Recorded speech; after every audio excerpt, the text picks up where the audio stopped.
बिकने और बकने वालों की मुल्क में कमी नहीं है। सरप्राइज दी नहीं जाती, सरप्राइज हो जाती है, बता के नहीं दी। टीयर गैस उसकी थोड़ी सी टेस्टिंग की है, ज्यादा नहीं की है, और ज्यादा महफूज है हमारे पास अभी। अब तुमसे इंशाअल्लाह ताला लॉन्ग मार्च में फैजाबाद जाके होगी बात।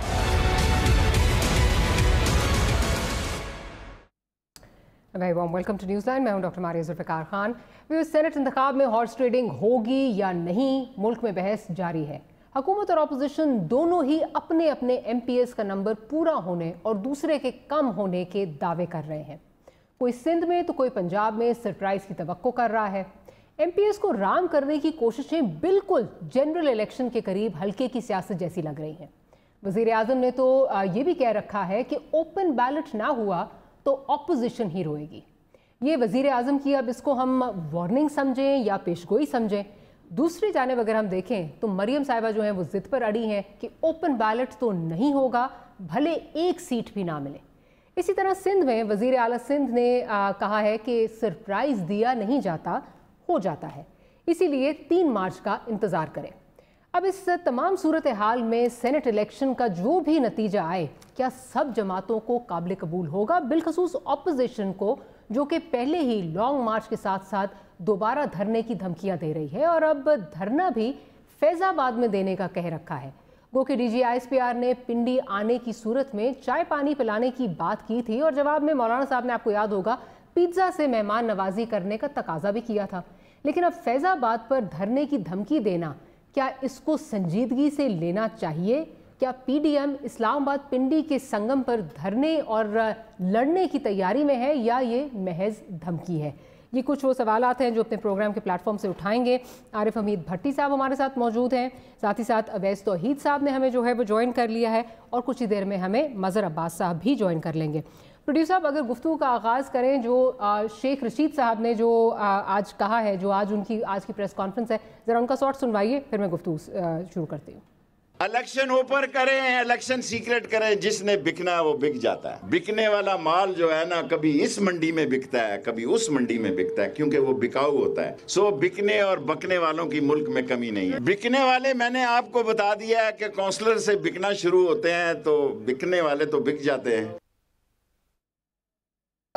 मैं ज़रा आरिफ साहब की तरफ चलती हूँ। भट्टी साहब, ये बताइए कि इस वक्त अगर शेख रशीद साहब इंटीरियर मिनिस्टर हैं, वो ये तौजी पेश कर रहे हैं जिसने बिकना है वो बिक जाएगा, दूसरी तरफ हमें नज़र आ रहा है गवर्नमेंट और अपोजिशन में ठनी हुई है कि नहीं जी ओपन बैलेट हो, सीक्रेट बैलेट हो, तो फिर फ़ायदा क्या? फिर तो कोई फ़ायदा नहीं है। अगर बिकने वाला बकौल शेख साहब के ओपन या सीक्रेट बैलेट में दोनों में बिकेगा तो फिर इस बहस का फ़ायदा ही कोई नहीं रहता। आप किस तरह देख रहे हैं स्टेटमेंट को? बिस्मिल्लाहिर्रहमानिर्रहीम। डॉक्टर साहब, शेख साहब कह तो सच रहे हैं, बात तो सच है, मगर बात है रसवाई की। देखें, राब्ते राब्ते होते हैं, फ्रंट डोर हो या बैक डोर हो, कहती है खल्के खुदा तुझे गायब करना क्या। बहरहाल छोड़े, मैं राब्तों में पड़ गया था, वो आपके शहर के करीब फिर तेज़ी से हो रहे हैं। देखिए, पाकिस्तान में इंसानों की फ़रोख्त जानवरों से ज़्यादा अच्छी होती है और इंसानों के ख़रीदार भी ज़्यादा अच्छे होते हैं। जानवर की खरीदार करने वाले का जज्बा होता है कि उसने रिज़्क़े हलाल कमाना है, मुर्गी बेच के बच्चों के पेट पालना है, बकरे बेच के कुर्बानी देनी है, सुन्नत इब्राहिम पूरी करनी। लेकिन इंसानों के खरीदार बड़े वहशी दरिंदे और घनघोने चेहरे होते हैं उनके। उनका मकसद होता है उन्होंने ताकत लेनी है, ताकत, इक़्तिदार। मरियम नवाज ने एक सबसे खूबसूरत फ़िक्रा कहा है। फ़िक्रे तो उन्होंने कल तो खैर अल्लाह माफ़ करे, जाग पंजाबी जाग का दाग निशान भी नाम लगा दिया। अल्लाह की बंदी, तू पाकिस्तानी बन, मुसलमान बन। ये क्या तूने अपने अब्बे वाली सियासत कर दी जो उसने 90 में शुरू की थी। एक बात उसने कह दी कि अब पहला टकराव फैज़ाबाद होगा, क्योंकि फैज़ इस वक्त बटना शुरू हो गया है, बटना शुरू हो गया है, बटना शुरू हो गया है। बाकी अब मेरे से ज़्यादा साहिब इल्म बैठे हैं, ख़रीदो फरोख्त ना पहली दफ़ा हो रही है ना आखिरी दफ़ा हो रही है। जो इलेक्शन लड़ता है उसका कौमी असम्बली का खर्चा 40 लाख और इधर 5-6 करोड़ से कम इलेक्शन होते ही कोई नहीं। इमरान खान साहब की अच्छी बात है, मैं ओपन बिल्डिंग के हक में हूँ, शो ऑफ हैंड के हक में हूँ, लेकिन जो डस्के में धांधली के रिकॉर्ड टूट रहे हैं, जरा इधर भी देख ले इमरान खान साहब, किस तरह सरकारी ताकत वहशियाना दरिंदों की तरह वोटों पे झपक रही है। कमाल कर रहे हो यार, तुम लोग काम करें तो हराम, मैं करूं तो हलाल। ये अजीब ही इन्होंने मदीने की रियासत हमें दे दी है। वैसे आपकी जानब चलती हूँ, वैसे अब आप किस तरह देख रहे हैं शेख साहब की जो स्टेटमेंट है? बिकॉज इस एक स्टेटमेंट से तो ये लग रहा है कि कोई फ़ायदा ही नहीं है। ये जो सारी डिबेट इतने देर से मुल्क में चल रही है, ओपन हो सीक्रेट हो, वो कह रहे हैं जिसने बिकना है उसने बिकना है। ये it seems like a futile debate. देखिए, शेख रशीद साहब जाहिर बात है कि बहुत ही कड़े की जबान इस्तेमाल करते हैं, बहुत सारे लोगों को बहुत पसंद है। लेकिन शेख रशीद साहब ने खुद इतनी जमातें बदली हैं तो अच्छी तरह जानते हैं कि किस तरह बिका जाता है, किस तरह खरीदा जाता है। और कोई बड़े फकर से कहते हैं कि 15-16 मरतबा उन्होंने वजारतें संभाली हैं। मुशर्रफ साहब का दौर हो या नवाज शरीफ साहब का दौर हो या इमरान खान साहब का दौर हो, शेख रशीद साहब ने कुछ अरसे जो है जेल में गुजारी है, जो जाहिर बात है कि एक गलत केस के अंदर उनको बंद किया था। लेकिन उसके अलावा तो उन्होंने जाहिर बात है कि अच्छी तरह देखा है सियासत को। लेकिन मारिया, मुझे ऐसा लगता है, देखिए कि सियासत के अंदर खरीदो फरोख्त ये तो है ही पाकिस्तान के अंदर। आप मुझे बताइए कि IJI जब बनी थी तो किसने पैसा खर्च किया? नवाज शरीफ साहब कहाँ पे थे उस वक्त? बेगम आबदा हुसैन कहाँ पे थी? मेरान बैंक स्कैंडल में हबीब यूनुस साहब जो है उन्होंने क्या क्या उनके ऑडियो लीक्स आए थे। फिर उसके बाद आप अंदाजा लगाइए कि अभी जो सीक्रेट बैलेटिंग हुई है, सीक्रेट बैलेटिंग में 12-14 वोट गायब हो गए नून लीग पाकिस्तान पीपल्स पार्टी के, तो वो तहरीक इंसाफ को गए। तो सीक्रेट बैलेटिंग में कौन सी ईमानदारी से लोगों ने वोट दिए हैं और किसके कहने पे वोट डले हैं? और उससे पहले आप देख लीजिए सादिक संजरानी साहब किस तरीके से आए हैं और उस वक्त खुद जरदारी साहब का क्या रोल रहा है, किस तरीके से बलूचिस्तान हुकूमत टॉपिल हुई है और उसमें कितना सरमाया लगा है और इस वक्त कितना सरमाया लग रहा है। यानी कि बलूचिस्तान से जो अभी बात आ रही है हमारे यहाँ, वो तो ये है कि एक जो सेनेटर है वहां से 7 सेनेटर, एक सेनेटर के लिए 7 जो है वो MPs चाहिए और एक MP की जो कीमत जो वहाँ पे सियासी हल्कों में है वो 7-7, 8-8 करोड़ है। तब अंदाजा लगाइए कि ये जो मंडी लग रही है, ये क्या ये हाउस ऑफ विजडम कराने के काबिल है सेनेट और हमारे बाला जिसको कहते हैं?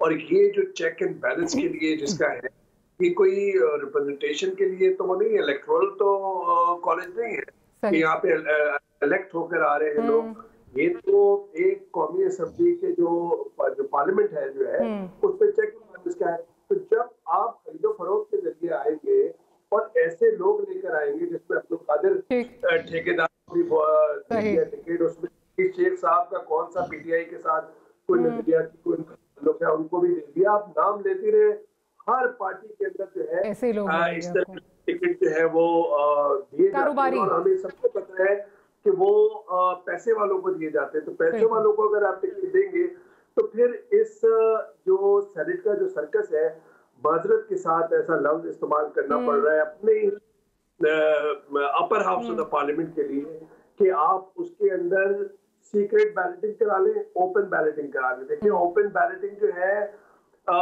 खुद चार्टर ऑफ डेमोक्रेसी का 23rd जो क्लॉज है उसके अंदर नजीर भुट्टो साहिबा और नवाज शरीफ साहब ने ये बात को एग्री किया था कि जी सीक्रेट बैलेटिंग नहीं होगी। लेकिन इस वक्त तक तो नहीं है। ऐसा कैसा क्या जोर पड़ रहा है तहरीक इंसाफ को कि वो कुछ दिन पहले ही 3 जो है फ्रंट्स पर लड़ना शुरू कर दे कि जी सुप्रीम कोर्ट में भी जा रहे हैं, ऑर्डिनेंस भी निकलवा दिया ओपन बैलेटिंग के लिए और फिर आईनी तरमीम भी कर रहे हैं। आप अंदाजा लगाइए कंफ्यूजन का शिकार है या नहीं है। तो इसका मतलब ये है कि खुद हुकूमत की बेंचों में भी कहीं ना कहीं इस्तिराब की कैफियत है, बेचैनी की कैफियत है और वो यूसुफ रजा गिलानी साहब की सूरत में टिकट देने में उस पर हम बाद में बात करेंगे, आपसे सवाल करेंगे। लेकिन एक वो बहुत बड़ी पेशरफ्त है इस वक्त सेनेट के इलेक्शन के हिसाब से। चलो, ये आपका पॉइंट इस पे तो आ गया। मज़हर साहब से भी जरा मैं पॉइंट ऑफ व्यू उनका ले लूँ।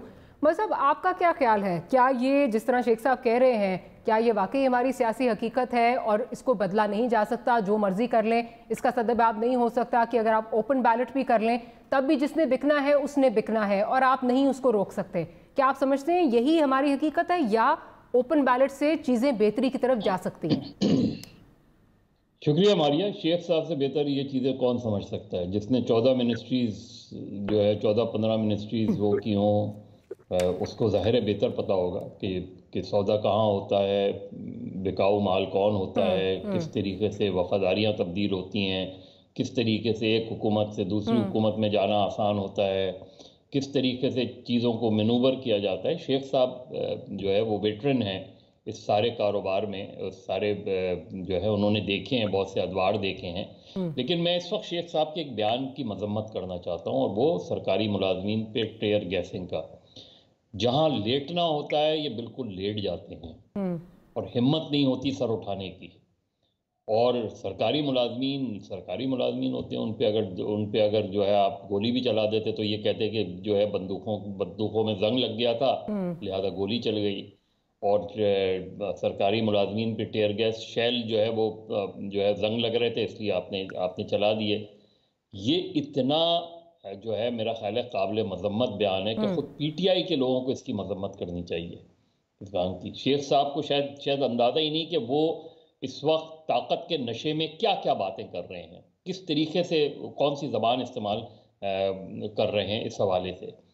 एक चीज़ सेटल हो गई है, उनसे वो हो गया है, उसके बाद आप इस तरह की बात करते हैं। तो मेरा ख्याल है शेख साहब जैसे कम से कम पॉलिटिशियन को एहतियात बरतनी चाहिए। बाकी जो रह गई है बात, देखिए जो सेनेट का इलेक्शन, जो ख़ासतौर पे इस्लामाबाद की सीट का इलेक्शन है ना, वो बेसिकली पीडीएम के लिए जो है वो ट्रायल मैच है कि अगर वो इस माफ़ कीजिएगा, इसमें कामयाब हो जाते हैं और यूसुफ रज़ा गिलानी को लाने में, तो फिर मेरा ख्याल है उनका सेकंड अटेम्प्ट जो है वो फिर जो है वो नो कॉन्फिडेंस मोशन होगा, क्योंकि उनको फिर ये अंदाज़ा हो सकता है कि चीज़ें कहाँ से तब्दील हो सकती हैं। क्योंकि ज़ाहिर है जो लोग वोट देंगे इस इलेक्शन में, और इस्लामाबाद में यूसुफ रज़ा गिलानी अगर सरप्राइज़ दे देते हैं पीटीआई को, तो मेरा ख्याल है पीटीआई के लिए बहुत बड़ा धचका होगा। लेकिन उसके साथ ही अगर पीटीआई जो है, क्योंकि यूसुफ रज़ा गिलानी पीपल्स पार्टी ने अपना हैवी वेट उतारा है, तो अगर यूसुफ रज़ा गिलानी हार जाते हैं, वो जो सिचुएशन होगी वो बहुत इंटरेस्टिंग होगी, क्योंकि उसके बाद पीडीएम के लिए चीज़ें आगे चलाना सिवाय इसके उनके पास कोई चॉइस नहीं है, क्योंकि वो फिर वोट ऑफ नो कॉन्फिडेंस का ऑप्शन पर ड्रॉप हो जाएगा, फिर वोट ऑफ नो कॉन्फिडेंस की तरफ नहीं जाएंगे। तो मेरा ख्याल है इस्लामाबाद की सीट का जो इलेक्शन है वो टर्निंग पॉइंट है दोनों के लिए। भट्टी साहब जो है वो इस पे बहुत उन्होंने कहका लगाया, जो यूसुफ रज़ा गिलानी साहब की आपने बात की, तो मैं ज़रा उनका पॉइंट ऑफ व्यू ले लूँ।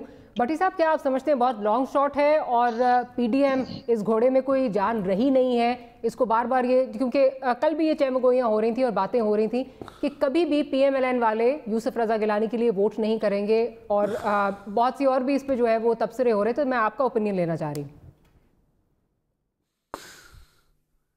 अच्छा, दूसरा मैं समझता था पाकिस्तान में एक ही कायदे आज़म आया, मुझे पता चला कि दो कायदे आज़म, एक यूसुफ रज़ा गिलानी और एक कायदे आज़म मरहूम अल्लाह उन्हें करवट जन्नत नसीब करे। ये गालबन वही यूसुफ रज़ा गिलानी है, जहाँ तक मेरी मेमोरी में कहता है कि नवाज शरीफ ने इनके बारे में कोर्ट शोट में गए थे कि इन्होंने स्विस को लेटर नहीं लिखा था और इन्हें सुप्रीम कोर्ट ने नहल कर दिया था। अगर हो सकता है वो मोहम्मद गिलानी हो, ये गिलानी ना हो, मुझे एग्जैक्ट नहीं पता, मैं माफ़ी चाहता हूँ, मुझे ये नहीं पता कि इतना शफाफ आदमी की वजह से पूरे मुल्क की सियासत दांव पे लग रही है। वो ना अगर ये हार गए तो पाकिस्तान समझे मकबूजा कश्मीर बन गया। उनकी कामयाबी पाकिस्तान की खुशहाली के लिए बहुत ज़रूरी है।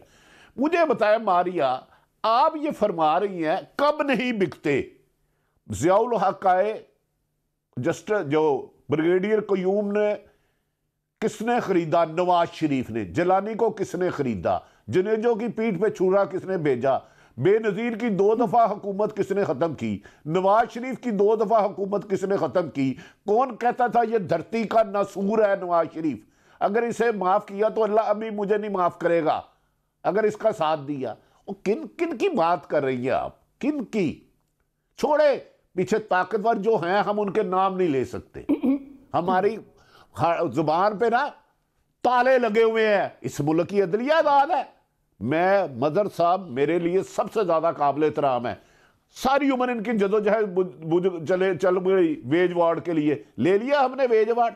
यहां नाम हक मांगने से ना मुतालबे से छीनने से मिलता है। अगर जरदारी साहब ने बलोचिस्तान में जो किया था क्या खुद किया था? उसके बाद सेनेटर ये सजरानी साहब कौन लाए थे? वो ये शुरू से एक बकाऊ माल है। जो अच्छा खरीदार है वो अच्छा जानवर खरीदेगा मार्केट से। वैसे भी ये कौम बड़ी बीमार है आजकल, आपकी अहमियत बड़ी बढ़ने वाली है, डॉक्टरों की बहुत ज़रूरत है। आप तो सुना सर्जरी भी कर लेती हैं, अब वैसे मेडिसिन से काम नहीं होगा। तो इस इलेक्शन से कोई बड़ी उम्मीद मुझे नहीं लगता कि जिलानी जीत भी जाएंगे तो कोई चांद सितारे नीचे आ जाएंगे, हार भी जाएंगे तो क्या होगा। वो जरदारी साहब डील में है, फिट हो चुके हैं, केस खत्म हो रहे हैं आहिस्ता आहिस्ता, अरबों खरबों के केस खत्म हो गए। कौन सी बात कर रही है, कौन सी बात कर रही है, कौन से असूलों की बात कर रही है? मोहतरम आसफ अली जरदारी ने आखिरी 1 साल बेनामी अकाउंट जिनके दूसरे लोगों के थे वो अपने नाम करवाने पे लगाए हैं। ये 20 और 19, ये अब बता 21, सॉरी। वो ठीक है यार, नवाज शरीफ भी बाहर खरीदार है। अब देखे ना, मुझे बताएं, मरियम इलेक्शन कैंपेन करने गई हैं, उधर कह रही है जाग पंजाबी जाग। इसमें अवाम की सियासत की किस सियासतदान ने है? मुझे उसका नाम बता दें, मेरी रहनुमाई फरमा दें। ठीक, वैलिड पॉइंट। तो आपको कोई ताजुब नहीं होना चाहिए गिलानी जीत जाए, गिलानी जीते हारे, दूसरा IMF का मुलाजम है। ओ भाई ये छोड़ दे, वो पीपल्स पार्टी के भी वजीर खजाना रहे थे, इस हुकूमत में भी वजीर खजाना है। लेकिन भट्टी साहब, तो जिसके पास खजाना ये मुल्क उसका है, मेरा और आपका नहीं। ना कि बहुत बड़ा कोई डिजाइन है इसके पीछे, और अवैस साहब भी इसकी तरफ निशानदाही कर रहे थे। ब्रेक के बाद अवैस साहब से भी पॉइंट ऑफ व्यू लूंगी। आप जरा क्विकली बता दें कि अगर आपका ख्याल है कि इसके पीछे कोई बहुत बड़ा डिजाइन है जो लाया जा रहा है इनको इस्लामाबाद से। 100% है, 1000% है। उसका नाम हम आपके तीनों गेस्ट गूंगे बहरे हो जाएंगे। और मैं शायद थोड़ा सा जानता हूं, मैं इतना बाखबर तो नहीं, मुझे पता है कौन डील हुई है, किसके बाद कौन किसको मिला। छोड़ें, ये बकाऊ माल है, बिकने दे। ठीक है, खरीदारों के पास पैसा है, क्या करना है? इलेक्शन खरीदते नहीं, MPA का नहीं खरीदते, वहां क्या पूरा पैसे लगाते हैं? एक दफ्तर खोलने का रेट है पहले 1.5 लाख रुपए, दफ्तर खोलने का 10,000 रुपये रोजाना, ये रेट है हर असेंबली का। तो MNA के हलके में कम से कम 500 दफ्तर खुलता है, 300 से लेके 500 तक। आप इनकी कैलकुलेशन करें पैसों की। इलेक्शन डे पे हर MNA मिनिमम 1000 गाड़ियां लाता है, इसकी कैलकुलेशन करें। ठीक, भट्टी साहब एक छोटी सी ब्रेक लेनी है। ब्रेक के बाद वैसे आपके पास भी जाएंगे, उनसे भी पूछेंगे ये क्या डिजाइन है, क्या होने जा रहा है। That and much more right after short break.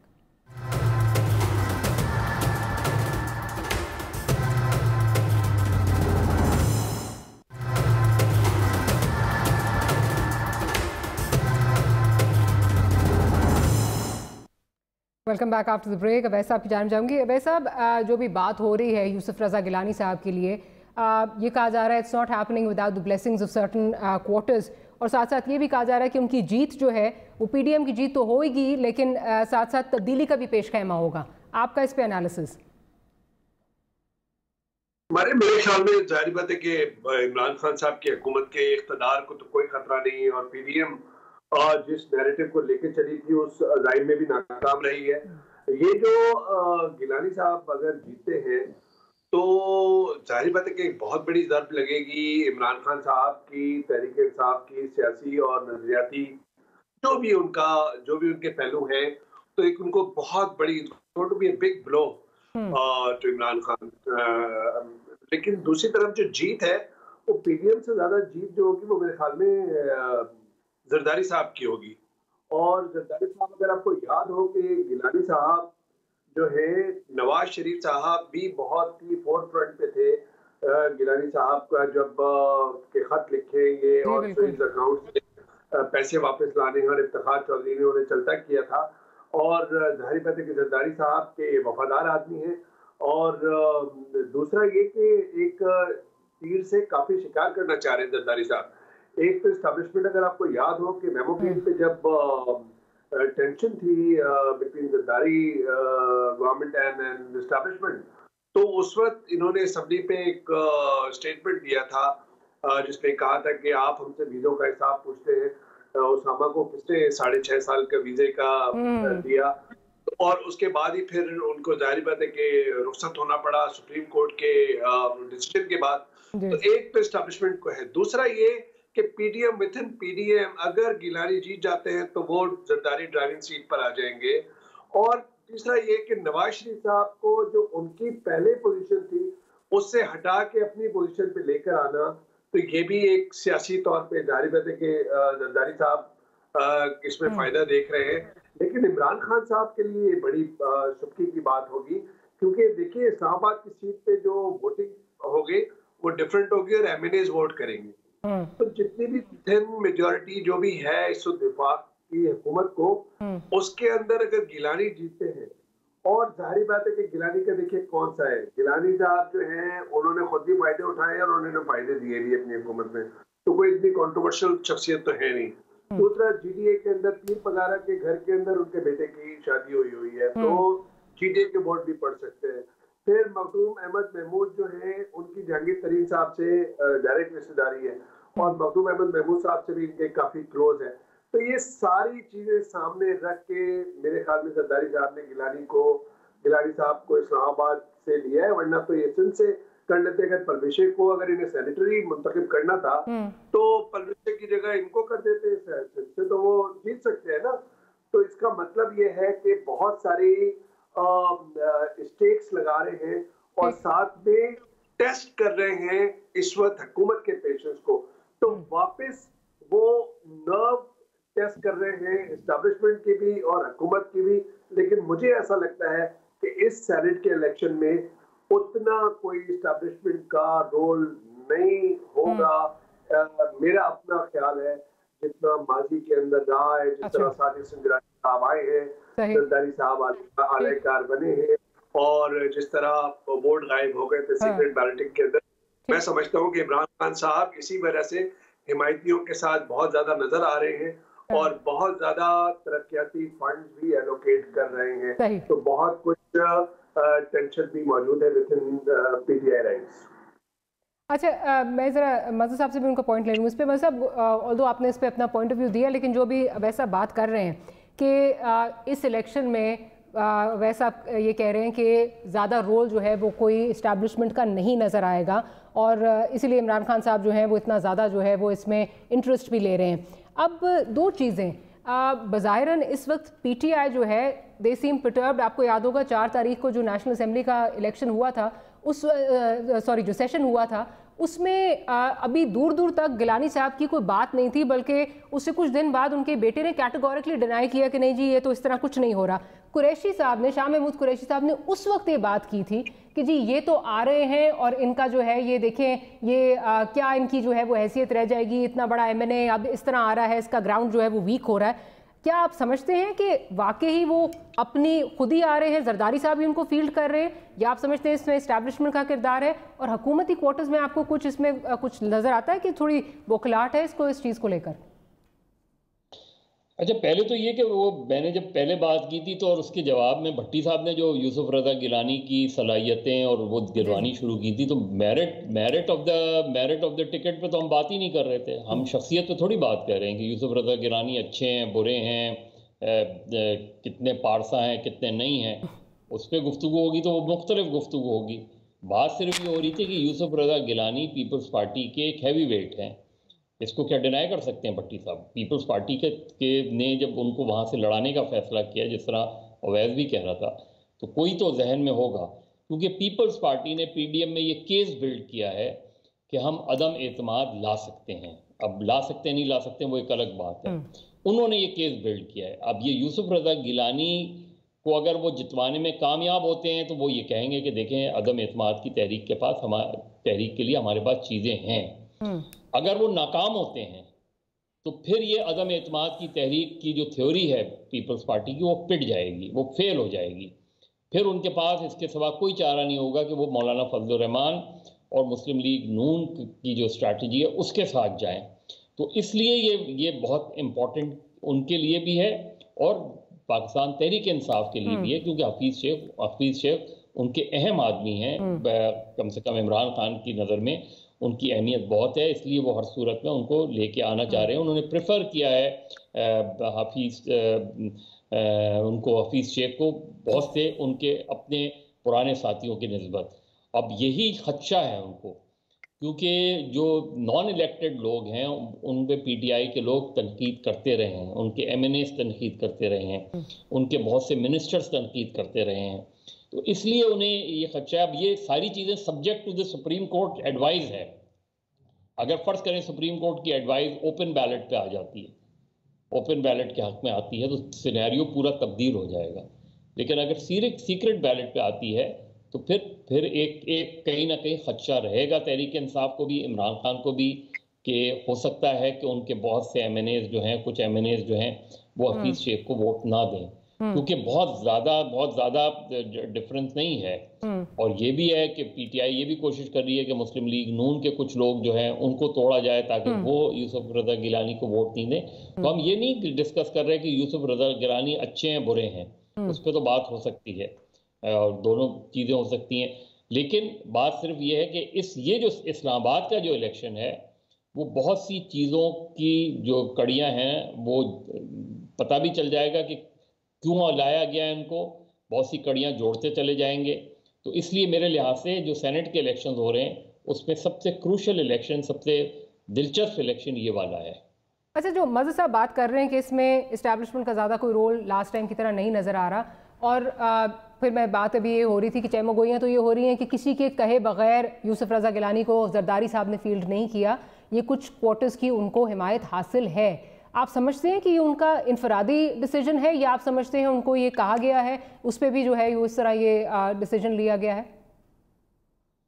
Zardari साहब इनफरादी डिसीजन, ज़ाहिर जरदारी साहब के मुख्तलिफ उनका जो खेलने का अंदाज़ है, आपको याद है उनकी वो तकरीर के उन्होंने कहा कि जी मुझे हमारी तरफ आओ। मैं तो उस तकरीर को बहुत ज़्यादा नहीं है उस लिहाज से, क्योंकि ये हमारी पॉलिटिकल कल्चर को कोई बहुत ज़्यादा प्रमोट नहीं कर रहा। और अगर फ़र्ज़ करें यूसुफ रज़ा गिलानी को सरप्राइज़ वोट्स मिल जाते हैं तो मेरे नज़दीक जरदारी साहब ज़रूर जीत जाएंगे, लेकिन पाकिस्तान की जो डेमोक्रेसी है वो हार जाएगी, पाकिस्तान की पॉलिटिक्स हार जाएगी मेरी नज़र में। इसी तरह अगर पीटीआई को कहीं से सरप्राइज़ पीटीआई पीडीएम वालों को दे देती है और पीटीआई के पंजाब में लोग ज़्यादा आ जाते हैं, तो जाहिर है ये लोगों का ज़्यादा आना या कम आना अपनी वोटों के तनासब के लिहाज से, वो अगर उसको हम हॉर्स ट्रेडिंग कहेंगे तो मेरे लिए उससे ओवरऑल डेमोक्रेसी को नुकसान होगा, नुकसान हुआ है, माजी में भी हुआ है, गंदे हुए हैं सियासतदान, एक मरतबा फिर गंदे होंगे।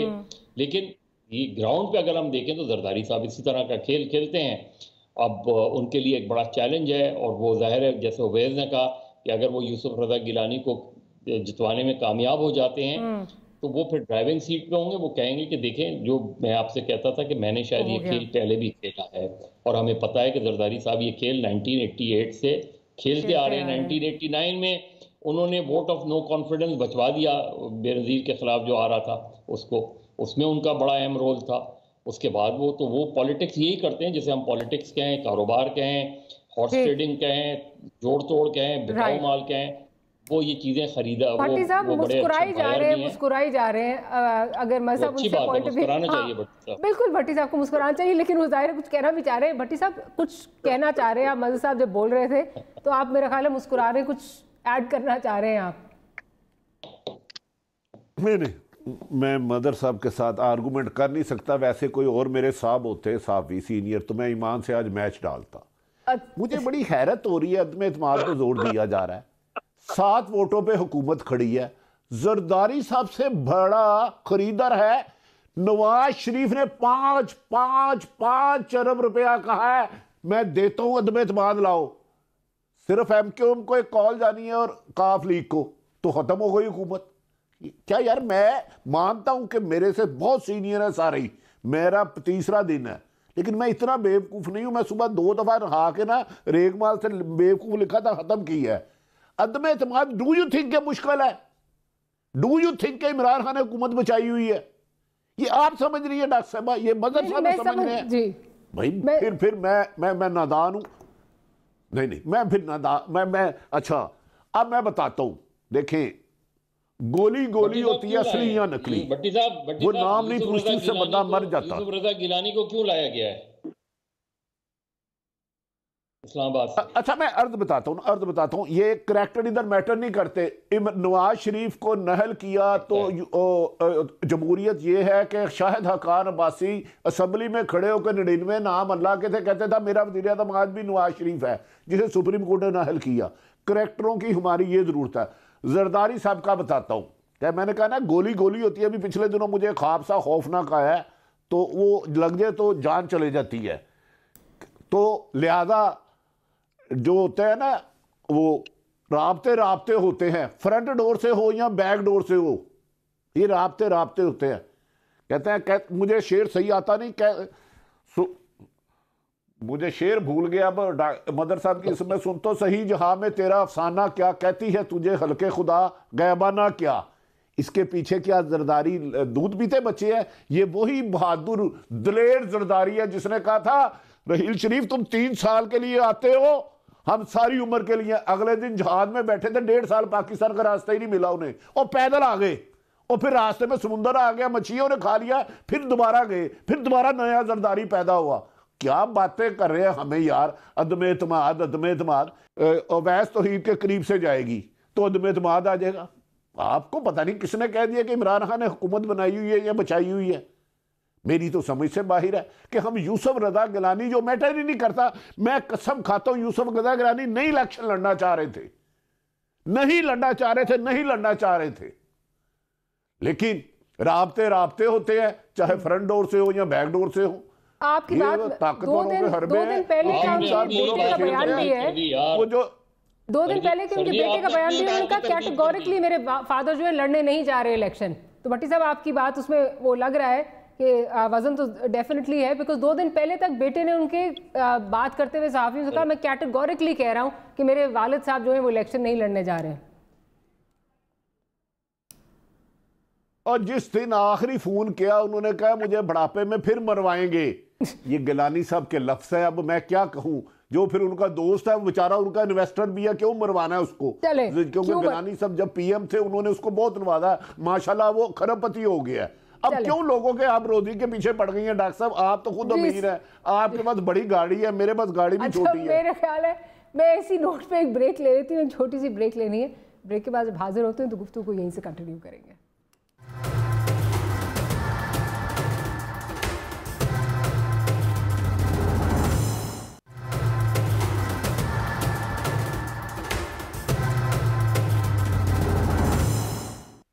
Welcome back after the break. Awais साहब की जानब जाओगे। अवैस साहब, ब्रेक से पहले सरप्राइजेस की जो है वो बात हो रही थी। एक तरफ प्राइम मिनिस्टर साहब हैं जो कह रहे हैं अगर ओपन बैलेट नहीं हुआ तो अपोजिशन जो है वो रोएगी। दूसरी तरफ आज सीएम सिंध साहब ये कह रहे हैं कि जी सरप्राइजेस मिल जाते हैं, सरप्राइजेस हो जाते हैं। आपको क्या लग रहा है किसको सरप्राइज मिलने जा रहा है? देखिए ये जाहिर बात है कि एक पीडीएम का जो एक सेनेट के इंतखाबात से पहले एक तूफान बर्पा करने का जो पूरे अज़ाइम थे या इस्टेब्लिशमेंट और मौजूदा हुकूमत वक्त जो है उसके दरमियान एक वेज क्रिएट करना था, दरार डालना था, वो तो नहीं हो सका। तो इसका मतलब है कि इमरान खान साहब को फायदा हुआ है, इमरान खान साहब उस फ्रंट पे जीते हैं। लेकिन ऐसा लगता है कि अब जो एक सियासी लड़ाई है उसने नया रुख लिया है और वो सेनेट के अंदर है, और सेनेट के अंदर जोड़ तोड़ है, और सेनेट के अंदर जोड़ तोड़ के अंदर इमरान खान साहब की हुकूमत या उनकी तहरीक इंसाफ उसमें इख्तलाफात बहुत मौजूद हैं।